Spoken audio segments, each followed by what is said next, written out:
ನಮ್ಮ political editor Prashant Nath ಹಾಗೂ political bureau ಚೀಫ್ನ ಮುಖ್ಯಸ್ಥರಾದ ಆನಂದ್ ಬೈದನಮನೆ ಇಬ್ಬರು ಕೂಡ ನೇರ ಸಂಪರ್ಕದಲ್ಲಿದ್ದಾರೆ.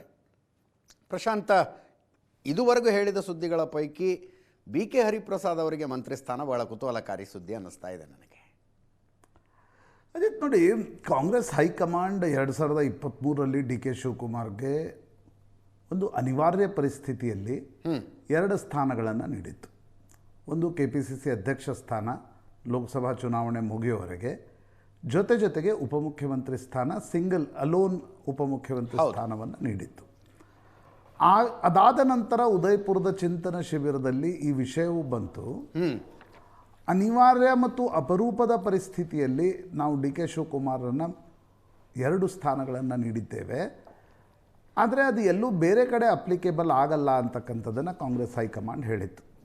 ಅದಾದಮೇಲೆ ಮಲ್ಲಿಕಾರ್ಜುನ್ ಖರ್ಗೆ ಅವ್ರಿಗೂ ಅದು ಅಪ್ಲಿಕೇಬಲ್ ಆಯಿತು. ಯಾಕಂದರೆ AICC ಅಧ್ಯಕ್ಷ ಸ್ಥಾನದ ಜೊತೆಗೆ ರಾಜ್ಯಸಭೆಯ ವಿರೋಧ ಪಕ್ಷದ ನಾಯಕನ ಸ್ಥಾನ, ಅದು ಬಹುತೇಕ ದಿಲ್ಲಿಯಲ್ಲಿ ಮನೆ ಸಿಗಬೇಕು ಅನ್ನೋದು ಕೂಡ ಅದರಲ್ಲೊಂದು ಭಾಗ ಆಗಿರುತ್ತೆ. ಬೇರೆ ಓಡಾಟದ್ದೆಲ್ಲ ವ್ಯವಸ್ಥೆಯೂ ಕೂಡ ರಾಜ್ಯಸಭಾ ವಿರೋಧ ಪಕ್ಷದ ನಾಯಕರಿದ್ದಾಗ ಆಗತ್ತೆ ಅನ್ನೋದು ಕೂಡ ಅದಕ್ಕೊಂದು ಕಾರಣ ಆಗಿತ್ತು. ಆದರೆ ಸಿದ್ದರಾಮಯ್ಯನವ್ರನ್ನ ಕೆಳಗಿಳಿಸುವಾಗ ಸತೀಶ್ ಜಾರಕಿಹೊಳಿ ಕೇಳಿದರು, ಇಲ್ಲ ನಾನು ಮಂತ್ರಿನೂ ಆಗ್ತೀನಿ, PWD ಸಚಿವ ಸ್ಥಾನವನ್ನು ಕೊಡಿ, ಜೊತೆಗೆ KPCC ಅಧ್ಯಕ್ಷ ಸ್ಥಾನ ನನಗೆ ಕೊಡಿ ಅಂತಕ್ಕಂಥದ್ದನ್ನು ಸತೀಶ್ ಜಾರಕಿಹೊಳಿ ಬಹಳ ತಿಂಗಳುಗಳಿಂದ ಹೈಕಮಾಂಡ್ಗೆ ಒತ್ತಡವನ್ನು ಹಾಕ್ತಾಯಿದ್ರು, ನನಗೆ ಕೊಡಿ ಅಂತ. ಅದು ಏನೋ ಕೊನೆಯ 2 ತಿಂಗಳಲ್ಲಿ ಸಿದ್ದರಾಮಯ್ಯನವರು ಮತ್ತು ಸತೀಶ್ ಜಾರಕಿಹೊಳಿ ಅವರ ಮಧ್ಯೆ ಒಂದು ಸಣ್ಣ ಕಿರಿಕಿರಿ ಶುರು ಆಯಿತು. ಅದು ಬಹುತೇಕ ಸತೀಶ್ ಜಾರಕಿಹೊಳಿ ಮತ್ತು ಡಿ ಕೆ ಶಿವಕುಮಾರ್ ಮಧ್ಯೆ ಏನು ಕೆಲ ಸಭೆಗಳು ನಡೆದವು. ಆ ಕಾರಣದಿಂದ ಸಿದ್ದರಾಮಯ್ಯನವರು ಸತೀಶ್ ಜಾರಕಿಹೊಳಿ ವಿರುದ್ಧ ಮುನಿಸ್ಕೊಂಡ್ರು ಅನ್ನೋದನ್ನು ಸತೀಶ್ ಜಾರಕಿಹೊಳಿ ಆಪ್ತರು ಹೇಳ್ತಾರೆ, ಸಿದ್ದರಾಮಯ್ಯ ಆಪ್ತರು ಕೂಡ ಹೇಳ್ತಾರೆ. ಅಂದರೆ ಮುಖ್ಯಮಂತ್ರಿ ಆಗುವುದಕ್ಕಿಂತ ಮೊದಲೇ ಡಿ ಕೆ ಶಿವಕುಮಾರ್ ಅವರು ಸತೀಶ್ ಜಾರಕಿಹೊಳಿ ಅವ್ರ ಜೊತೆ ಒಂದು ಟ್ರೂಸ್ ಮಾಡಿಕೊಂಡಿದ್ರು, ಒಂದು ಒಪ್ಪಂದದ ರೀತಿಯಲ್ಲಾಗಿತ್ತು ಅಂತ. ಅಂದರೆ ಈ ಎಲ್ಲ ನಾಯಕರು ಇದನ್ನು ಮಾಡ್ತಾರೆ, ಡಿ ಕೆ ಶಿವಕುಮಾರ್ ಕೂಡ ಮಾಡಿದ್ರು. ಒಂದು ವೇಳೆ ಹೈಕಮಾಂಡ್ ನನ್ನ ಹೆಸರು ಹೇಳಿದರೆ ನೀವು ವಿರೋಧ ಮಾಡಬಾರ್ದು ಅಂತ. ಹೀಗಾಗಿ ಸತೀಶ್ ಜಾರಕಿಹೊಳಿ ಯಾವಾಗ ಡಿ ಕೆ ಶಿವಕುಮಾರ್ ಮುಖ್ಯಮಂತ್ರಿ ಆದರೂ ಅವರು PCC ಅಧ್ಯಕ್ಷ ಸ್ಥಾನ ಮತ್ತು ಮತ್ತೊಂದು ಮಂತ್ರಿ ಸ್ಥಾನ ಎರಡನ್ನೂ ಕೇಳಲಿಕ್ಕೆ ಹೋದಾಗ ಹೈಕಮಾಂಡ್ 2ಕ್ಕೂ ನಿರಾಕರಿಸ್ತು. ಅಷ್ಟೇ ಅಲ್ಲ, ಅವರನ್ನು ಉಪಮುಖ್ಯಮಂತ್ರಿಯನ್ನಾಗಿ ಮಾಡಲಿಲ್ಲ. ಅದಕ್ಕೆ ಮುಖ್ಯ ಕಾರಣ ಸಿದ್ದರಾಮಯ್ಯನವರ ವಿರೋಧ ಅನ್ನೋದನ್ನು ಹೇಳಲಾಗತ್ತೆ. ಅದರ್ವೈಸ್ ಈಗ ಸತೀಶ್ ಜಾರಕಿಹೊಳಿ ಹೆಂಗೆ ಬಿಂಬಿತರಾಗಿದ್ದರು ಅಂತಂದರೆ, D K Shivakumar next Satish Jarkiholi ಅನ್ನೋದು ಸಿದ್ದರಾಮಯ್ಯನವರು ಇಳಿಯುವವರೆಗೆ ಒಂದು ಚರ್ಚೆಯ ವಿಷಯವಾಗಿತ್ತು. ಸಿದ್ದರಾಮಯ್ಯ ಇಳಿತಾ ಇದ್ದಂತೆ ಎಲ್ಲವೂ ಬದಲಾಯಿತು. ಅವರಿಗೆ PCC ಅಧ್ಯಕ್ಷ ಸ್ಥಾನ ಆದರೂ ಒಪ್ಕೊಳ್ಳಿ, ಅದರ್ವೈಸ್ ಮಂತ್ರಿ ಮಾಡ್ತೀವಿ ಅನ್ನೋದನ್ನು ಹೇಳಲಾಯಿತು.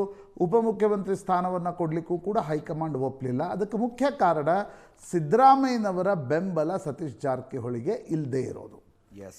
ಈಗ ಸಿದ್ದರಾಮಯ್ಯನವರೊಂದು ಹೊಸ ವರಸೆಯನ್ನು ಪ್ರದರ್ಶಿಸ್ತಾ ಇದ್ದಾರೆ. ಬಿ ಕೆ ಹರಿಪ್ರಸಾದ್ 2023ರಲ್ಲಿ ಸಿದ್ದರಾಮಯ್ಯನವರೇ ಅವರನ್ನು ಮಂತ್ರಿ ಮಾಡಲಿಲ್ಲ, ಮುನಿಸ್ಕೊಂಡ್ರು. ಹೌದು, TV ಚಾನೆಲ್ಗಳಿಗೂ ಮಾತಾಡಿದ್ರು. ಅವಾಗ ನಂತರ ಎಲ್ಲರೂ ಹೋಗಿ ಅವರನ್ನು ರಮಿಸುವ ಪ್ರಯತ್ನವನ್ನು ಮಾಡಿದರು. ನಂತರ ಅವರ ಬೆಂಬಲಿಗರು ಹೇಳಿದ್ರಂತೆ, ನೀವು ಯಾವಾಗಲೂ ಅಧಿಕಾರದಲ್ಲಿರೋರನ್ನ ವಿರೋಧಿಸ್ತಾನೆ ಬಂದಿದ್ದೀರಿ, ಸ್ವಲ್ಪ ಅವ್ರ ಜೊತೆ ಏನಾದರೂ ಟೈಅಪ್ ಮಾಡ್ಕೊಳ್ಳಿ, ಟ್ರೂಸ್ ಮಾಡ್ಕೊಳ್ಳಿ ಅಂತ ಹೇಳಿದ್ರಂತೆ.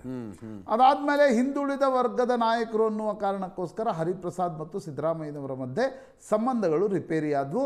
ಹರಿಪ್ರಸಾದ್ ಗಟ್ಟಿಯಾಗಿ ಸಿದ್ದರಾಮಯ್ಯನವರ ಹಿಂದೆ ನಿಂತ್ಕೊಂಡ್ರು. ಅದರ ಪ್ರತಿಫಲವೇನೋ ಎಂಬಂತೆ ಅವರು KPCC ಅಧ್ಯಕ್ಷ ಸ್ಥಾನವನ್ನು ಕೂಡ ನಿಭಾಯಿಸಿದರು. ಈಗ ಸಿದ್ದರಾಮಯ್ಯನವರು ಒಂದು ಒತ್ತಡವನ್ನು ಹೈಕಮಾಂಡ್ ಮೇಲೆ ಹಾಕ್ತಿದ್ದಾರೆ. ಬಟ್ ನನಗನ್ಸುತ್ತೆ Ajit, it is very difficult for execution.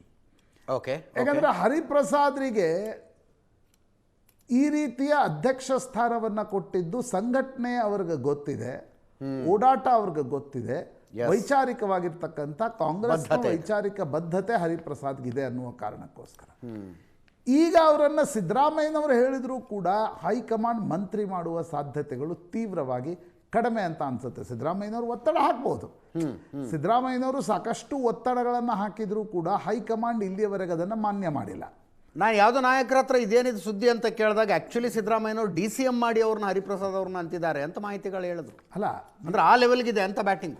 ನೀವು ಈಗ ಹರಿಪ್ರಸಾದ್ರನ್ನು DCM ಮಾಡಿ, ಆಲ್ ಪವರ್ಫುಲ್ DCM ಮಾಡಿ, ಅಂದರೆ ಒಬ್ಬ ದಲಿತ ಒಬ್ಬ ಹಿಂದುಳಿದ ಒಕ್ಕಲಿಗ ಮುಖ್ಯಮಂತ್ರಿ ಆಗ್ತಾರೆ, ಒಂದು ಕಾಂಬಿನೇಷನ್ ಆಗುತ್ತೆ ಅನ್ನೋದನ್ನು ಸಿದ್ದರಾಮಯ್ಯನವರು ಹೇಳ್ತಿದ್ದಾರೆ. ಬಟ್ ನನಗನ್ಸುತ್ತೆ ಹೈಕಮಾಂಡ್ ಈ ಹಂತದಲ್ಲಿ ಅದನ್ನು ಒಪ್ಪುವ ಸಾಧ್ಯತೆಗಳು ತೀವ್ರವಾಗಿ ಕಡಿಮೆ. ಯಾಕಂದರೆ ಒಬ್ಬ ಮಂತ್ರಿಗೆ 2 ಸ್ಥಾನ ಸಿಕ್ಕ ತಕ್ಷಣ he will become all powerful ಮತ್ತು ಸತೀಶ್ ಜಾರಕಿಹೊಳಿ ಏನೋ ಮಾಡ್ಬೋದಲ್ಲ. ಅಲ್ಲ, ಅದರಲ್ಲಿ ಮತ್ತು ಡಿ ಕೆ ಶಿವಕುಮಾರ್ಗೂ ಅದು ಕಿರಿಕಿರಿಯ ವಿಷಯ. ಹೌದು. ಆ ಕಾರಣದಿಂದ ಮತ್ತು ಸತೀಶ್ ಜಾರಕಿಹೊಳಿ ಹಾಗಿದ್ರೆ ಕೇಳ್ತಾರೆ ನನಗೆ ಯಾಕೆ ಮಾಡಿಲ್ಲ ಅಂತ. ಕರೆಕ್ಟ್. ಅದರ ಅರ್ಥ ನಿಮ್ಮ ಮೇಲೆ ನಂಬಿಕೆ ಇಲ್ಲ ಅನ್ನೋ ಹಂಗಾಗತ್ತೆ. ಹೌದು. ಒಂದು ವೇಳೆ ಹರಿಪ್ರಸಾದರಿಗೆ ಮಂತ್ರಿ ಮಾಡಿದರೆ ಸತೀಶ್ ಜಾರಕಿಹೊಳಿ ಮೇಲೆ ಪಾರ್ಟಿಯ ಹೈಕಮಾಂಡ್ಗೆ ನಂಬಿಕೆ ಇಲ್ಲ ಅನ್ನುವ ಸಂದೇಶ ಹೋಗುತ್ತೆ. ಆಗ ಸತೀಶ್ ಜಾರಕಿಹೊಳಿ ಬಳಿ ಉಳಿತಕ್ಕಂಥ ಆಪ್ಷನ್ಸ್ಗಳೇನು? ಹೀಗಾಗಿ ನನಗನ್ಸುತ್ತೆ ಮೋಸ್ಟ್ ಅನ್ಲೈಕ್ಲಿ ಅದು ಹರಿಪ್ರಸಾದರನ್ನು 2 ಹುದ್ದೆಗಳಲ್ಲಿ ಮುಂದುವರಿಸೋದು. PCC ಅಧ್ಯಕ್ಷ ಮಾಡಿರೋದ್ರಿಂದ ಅವರೂ ಕೂಡ ಏನೋ ಮಂತ್ರಿ ಸ್ಥಾನಕ್ಕೆ ಬಹಳ ಪಟ್ಟು ಹಿಡಿದು ಬಿಟ್ಟಿದ್ದಾರೆ ಅಂತಕ್ಕಂಥ ಸ್ಥಿತಿ ಇಲ್ಲ. ಬಟ್ ಸಿದ್ದರಾಮಯ್ಯನವರು ಆ ಒಂದು ಪ್ರಪೋಸಲನ್ನು ಹೈಕಮಾಂಡ್ ಮುಂದೆ ಇಡ್ತಾರೆ ಅಂತಕ್ಕಂಥ ಒಂದು ಸುದ್ದಿ ಇದೆ. ಓಕೆ. ಇನ್ನುಳಿದಂತೆ ಅಜಿತ್, ಇಡೀ ಮಂತ್ರಿಮಂಡಲ ವಿಸ್ತರಣೆಯಲ್ಲಿ ಇದರಲ್ಲಿ ಲಾಜಿಸ್ಟಿಕಲ್ ಪ್ರಾಬ್ಲಮ್ಸ್ ಇದಾವೆ ಅಂತ ಮಾತಾಡೋದು. ಅಂದರೆ KPCC ಅಧ್ಯಕ್ಷರು ರಾಜ್ಯ ಪ್ರವಾಸ ಮಾಡಬೇಕು, ಮಂತ್ರಿ ಆದರೆ ಮಂತ್ರಿ ಲೆಕ್ಕಾಚಾರದಲ್ಲಿ ರಾಜ್ಯ ಪ್ರವಾಸ ಆಗ್ಬಿಡ್ತವೆ ಅಂತ, ಪ್ರಗತಿ ಪರಿಶೀಲನಾ ಸಭೆಗಳು ಅದು ಇದು ಅಂತೇಳಿ ಓಡಾಡ್ಕೊಂಡು ಬಂದ್ಬಿಡ್ತಾರೆ. Ajit, that was applicable to Satish Jarkiholi also. Yes. ಆಮೇಲೆ ನೋಡಿ, PCC ಅಧ್ಯಕ್ಷ ಅಥವಾ ಯಾವುದೋ ಒಂದು ಪಾರ್ಟಿಯ ಅಧ್ಯಕ್ಷರಿಗೆ ಕರ್ನಾಟಕದಲ್ಲಿ ಓಡಾಡ್ಲಿಕ್ಕೆ ಮಂತ್ರಿ ಸ್ಥಾನದ ಅವಶ್ಯಕತೆ ಇಲ್ಲ. ಓಕೆ. ಈಗ ದೇಶದಾದ್ಯಂತ ಓಡಾಡುವಾಗ ಫ್ಲೈಟ್ ಇರುತ್ತೆ, ದಿಲ್ಲಿಯಲ್ಲಿ ಮನೆ ಇರುತ್ತೆ. ಆಮೇಲೆ ಮಲ್ಲಿಕಾರ್ಜುನ್ ಖರ್ಗೆ ಅವ್ರಿಗೆ ಒಂದಿಷ್ಟು ವಯಸ್ಸಾಗಿದೆ, ಇವೆಲ್ಲ. ಆಮೇಲೆ ಯಾರೂ ಕೂಡ KICC ಅಧ್ಯಕ್ಷರಾಗ್ಲಿಕ್ಕೆ ತಯಾರಿರಲಿಲ್ಲ ಅಂತ ಹೊತ್ತಲ್ಲಿ ಮಲ್ಲಿಕಾರ್ಜುನ್ ಖರ್ಗೆ ಅವರು ಅಧ್ಯಕ್ಷರಾದವರು. ಹೀಗಾಗಿ AICC ಅಧ್ಯಕ್ಷ ಮತ್ತು ಇಲ್ಲಿನ PCC ಅಧ್ಯಕ್ಷರಿಗೆ ಲಾಜಿಸ್ಟಿಕಲ್ ಪ್ರಾಬ್ಲಮ್ ಇರುತ್ತೆ ಅಂತ ನನಗನ್ಸಲ್ಲ. ಓಕೆ. ಅಂದರೆ ಕರ್ನಾಟಕದಲ್ಲಿ ವಿಮಾನದಲ್ಲಿ ಓಡಾಡಬೇಕಾದ್ರೆ PCC ಅಧ್ಯಕ್ಷರಿಗೆ ಮಂತ್ರಿ ಆಗಬೇಕು ಅನ್ನುವಂಥದ್ದೇನು ಪರಿಸ್ಥಿತಿ ಕರ್ನಾಟಕದಲ್ಲಿ ಕಾಂಗ್ರೆಸ್ಗಿಲ್ಲ. ಹೇಗೆ ನನಗನ್ಸುತ್ತೆ ಅಜಿತ್, ಸಿದ್ದರಾಮಯ್ಯನವರು ಅದನ್ನು ಪಟ್ಟು ಹಿಡಿಬೋದು, ಬಟ್ ಹೈಕಮಾಂಡ್ ಅದನ್ನು ಒಪ್ಪುತ್ತಾ ಕ್ವಶನ್ ಮಾರ್ಕ್ ಅನ್ಸುತ್ತೆ. ಓಕೆ.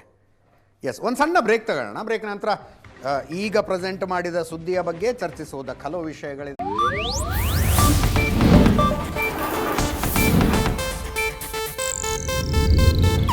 ಇದು ಏಷ್ಯಾನೆಟ್ ನ್ಯೂಸ್ ನೆಟ್ವರ್ಕ್ ಪ್ರಸ್ತುತಿ.